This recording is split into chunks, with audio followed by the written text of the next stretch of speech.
मित्रांनो, इंजिनिअरिंग करता करता कुठले कुठले स्किल्स आपल्याला डेव्हलप करायचे आणि कुठल्या कुठल्या मार्गाने आपल्याला डेव्हलप करायचे, ज्याच्यानंतर ज्यामुळे आपण फायनल इयरला खूप चांगल्या प्रकारे चांगल्या कंपनीत प्लेस होऊ शकतो, एक बेस्ट करिअर सेट करू शकतो. या व्हिडिओमध्ये त्याच छोट्या छोट्या टिप्स आपण डिस्कस करूया. मित्रांनो, कुठलीही ब्रांच असो किंवा कुठल्याही इयरचे तुम्ही विद्यार्थी असो, या ज्या टिप्स आहे या फर्स्ट इयर पासूनच तुम्हाला फॉलो करायच्या. अभ्यास करता करता बघा तुम्हाला एक जबरदस्त कॉन्फिडन्स येईल. असं वाटेल की यार मी हे पण करतोय, मी अभ्यासात पण हुशार झालोय, मी स्किल्स पण एवढे डेव्हलप केले की आता मला काही भीतीच नाही राहिली कुणाची. कुठलीही कंपनी येऊ द्या मी क्रॅक करू शकतो, कुठलंही पॅकेज येऊ द्या मी क्रॅक करू शकतो. तुमचाच कॉन्फिडन्स इतका भरलेला असेल, असं भारी वाटेल ना, भारी तुम्ही चालशाल कॉन्फिडेंटली की जबरदस्त इंजिनियर बनशाल. पहिलं तर सगळ्यात महत्वाचं की बेसिक नॉलेज स्ट्रॉंग. म्हणजे आपण हाफ इंजिनियर नको व्हायला. हाफ इंजिनियर म्हणजे काय, आपल्याला मार्क पण मिळवायचे, स्किल्स पण डेव्हलप करायचे. कारण काय होईल, फक्त स्किल्स आहे पण मार्क कमी असल्यामुळे चांगल्या कंपनीच्या क्रायटेरियात बसत नाही. मग त्या मार्कला काय, स्किल्सला काय उपयोग. आणि उलट खूप मार्क चांगले पण स्किलच नाही, क्रायटेरियात बसला पण पुढची राऊंडच क्रॅक होत नाही, त्याचा उपयोग नाही. दोन्ही गोष्टी करायच्या. त्यासाठी पहिला आला मार्क्स. सो फर्स्ट इयर पासून लास्ट इयर पण जाताना आपले पॉइंटर ऍटलिस्ट 7.5च्या वरती राहील याची काळजी घ्यायची. कमीत कमी 9-10 पर्यंत असेल तर बेस्टच बेस्ट. हे तुम्हाला काम करायचंय. ओके, आता याच्यासोबत आला आपलं ऑनलाईन कोर्सेस, सर्टिफिकेशन वेगवेगळे करू शकता. आता ऑनलाईन कोर्सेस कुठले की तुमच्या ब्रांच वाईज वेगवेगळे कोर्सेस असतात. कोडिंगचे जे सब्जेक्ट्स आहेत त्यांच्यासाठी कोडिंगचे कोर्सेस असतात, इलेक्ट्रॉनिक्स वगैरे यांसाठी नेटवर्किंग, हार्डवेअर असे वेगवेगळे कोर्सेस असतात, मेकॅनिकलसाठी industry oriented. So industry oriented कितीतरी कोर्सेस आहे, युट्यूबवर फ्री आहे, ऑनलाईन वेबसाईट्सवर फ्री असतात आणि ते सर्टिफिकेट्स पण त्यांचे प्रोव्हाइड केले जातात, कारण कोर्सेसचे सर्टिफिकेट ओरिएंटेड करायचे. सो हे तुम्ही अभ्यास करता करता करत जा. तुम्ही म्हणजे सर वेळ कसा काढायचा, आठवड्यातनं कुठले पण 2च तास काढा. एक दिवस समजा काढा, समजा एक दिवस सोमवारी काढला, एक दिवस मंगळवारी काढा. हे 2च तास असं समजायचं की मला ऑनलाईन कोर्सला द्यायचंय, बाकी वेळ मला अभ्यासाला द्यायचंय. या पद्धतीने वेळ काढा. तुम्हाला वाटलं ऑनलाईन सर्टिफिकेशन मध्ये data science, Python programming, machine learning याचे सर्टिफाईड कोर्सेस आपल्या पर्पल ॲट ऍप्लिकेशनवर सुद्धा अवेलेबल आहेत. त्यावरनं पण तुम्ही हिंदीत आहेत, प्रॅक्टिकल ओरिएंटेड आहे आणि आम्ही इंडस्ट्री ओरिएंटेड प्रोजेक्ट्स घेऊन ते शिकवले. त्यावरनं पण तुम्ही सर्टिफाईड कोर्सेस करून स्वतःला बिल्डअप करू शकता. मित्रांनो, सॉफ्ट स्किल, कम्युनिकेशन या गोष्टी काय, सॉफ्ट स्किल मध्ये कसं डेव्हलप करायचं, सिंपल आहे. कॉलेजमध्ये जे इव्हेंट्स होता, गॅदरिंग्स होता, सगळीकडे पार्टिसिपेट करायचं, छोट्या छोट्या ऍक्टिव्हिटीज मध्ये परफॉर्म करायचं. साधे एसे रायटिंग जरी कॉम्पिटिशन आली तरी पार्टिसिपेट करा, अँकरिंग करा, वेगवेगळ्या गोष्टीमध्ये पुढाकार घ्या. इव्हन कॉलेजमध्ये साधा वर्गात जरी सरांनी काही टास्क दिला, प्रेझेंटेशन काही बनवून आणायला लावलं, सगळ्यांच्या आधी काहीतरी वेगळ्या पद्धतीने बनवून द्या. याने तुमचं कम्युनिकेशन, सॉफ्ट स्किल बनतील, कम्युनिकेशन बनेल. थोडं ग्रुप डिस्कशन्स मध्ये पार्टिसिपेट करा. एकमेकांशी बोलताना टॉपिक, टेक्निकल टॉपिक, तुमच्या करिअर रिलेटेड टॉपिकवर डिस्कशन्स करा आणि कम्युनिकेशन तुमचं बिल्डिंग होईल.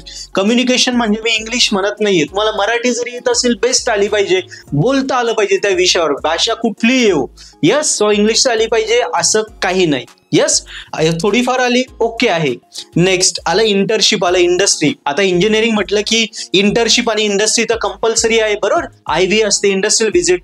यांना आपण नुसतं भेट पिकनिक म्हणून नाही द्यायची. तिथे गेल्यावर नॉलेज घ्यायचं, समजून घ्यायचं काय आहे काय नाही. कारण ते जर समजलं आणि ते तुमच्या रिझ्यूम मध्ये आपण जेव्हा मेन्शन करतो त्यावेळी इंटरव्ह्यूवर सुद्धा त्याचं इम्प्रेशन पडतं. सो या गोष्टी सिरियसली करायच्या. इंटर्नशिप मुलं पेड करतात, विकत घेतात, त्या विकत नका घेऊ. एखाद्या छोट्या कंपनीत करा, मोठ्या कंपनीपेक्षा, पण तिथे स्वतःहून त्याच्यावर काम करा.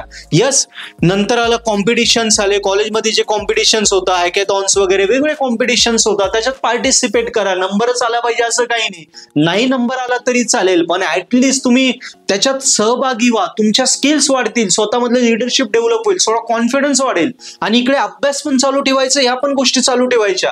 यस, मी सांगितलं सोमवार मंगळवार 2 दिवस स्टडीसाठी द्या, बाकीच्या दररोजच्या याच्यात अर्धा तास काहीतरी थोडं रॅदर दॅन तुमच्या branch related, rather than study वेगळं सर्च करायला तुम्ही रोजचा वेळ काढा. म्हणजे आपण जो सोशल मीडिया कशात घालवतो, रील्स वगैरे याच्या त्याच्यापेक्षा आपली ब्रांच आहे, समजा आयटी रिलेटेड काय सध्या इंडस्ट्रीत चालू आहे, काय कोर्सेस येत आहे, काय काय टेक्नॉलॉजी येत आहे, याच्या रिलेटेड रोज अर्धा तास सर्च करा. अर्धा तास सर्च करायला काय अवघड आहे, किती भारी सर्च करू शकता. अभ्यास करायचा आणि इकडे अर्धा तास, 4 तास अभ्यास करा, अर्धा तास हे सर्च करा आणि अर्ध्या तासात पूर्ण रिव्हिजन करून घ्या 4-4.5 तासाची, झालं. सो या पद्धतीने सोशल मीडिया वापरला तर आरामात आपल्या स्किल सेट्स वाढतात. आणि शेवटचं आलं स्ट्रॉंग नेटवर्किंग. ही कुठे तयार होते? 4-5 ठिकाणी. लक्षात ठेवा, सगळ्यात महत्वाचा स्टार पॉइंट आहे आपला. याच्यामध्ये काय येतं? पहिलं स्ट्रॉंग नेटवर्किंग बनते आपल्या टीचर्सकडनं. टीचरकडे खूप सारे रेफरन्स असतात, पण त्यांच्याशी चांगलं रिलेशन बिल्ड झालं ते तुम्हाला देऊ शकता. म्हणून तर ते टीचर आहे ना, 100-200 पोरांसमोर कोणी नाही शिकू शकत. जो टीचर आहे हुशार आहे तोच शिकू शकतो, तो हुशार आहे. तर तुम्ही तसं कॉन्टॅक्ट बिल्डअप करा. टीचरकडनं रेफरन्स भेटता, सिनियर्सकडनं रेफरन्स भेटता. त्याच्यानंतर TPO असतात. TPO कडे ते ग्रुप्स असतात जुन्या पासआउट पोरांचे. त्यांना लिंक्डइनवर, इंस्टाग्रामवर कनेक्ट व्हा. तिथून नेटवर्क आपलं बनवा. आपले आई वडील, नातेवाईक, मित्र इकडून आपले रेफरन्स बनवा. जे रेफरन्स तुम्हाला चांगल्या ठिकाणी प्लेस व्हायला, चांगलं पॅकेज घ्यायला तुम्हाला खूप मदत करतील मित्रांनो. सो या स्ट्रॉंग पॉइंटला कनेक्ट व्हा. तुम्हाला वाटते पर्पल ऍड, तर ऑब्व्हियसली पर्पल ऍडचे जेही मुलं सबस्क्रायबर असतात, यस, जे युट्यूबचे आहेत, पण त्याशिवाय जे आपले पर्पल ऍड ऍप्लिकेशनचे सबस्क्रायबर असतात, हे सगळे मशीन लर्निंग वगैरे डेटा सायन्स कोर्सेस आपल्याकडे करतात. या मुलांना आम्ही कंटिन्युअस गायडन्स करत असतो. जे अकॅडमिक कोर्सेस करतात सगळ्या विषयांचे त्यांनाही गायडन्स करतो. आपल्या क्लासच्या विद्यार्थ्यांना आपण गायडन्स करत असतो कंटिन्युअसली फायनल इयर पर्यंत पासआउट झाल्यानंतर पण. अशी नेटवर्किंग तुम्ही तुमची बनवा. ह्या नेटवर्किंगने काय होईल?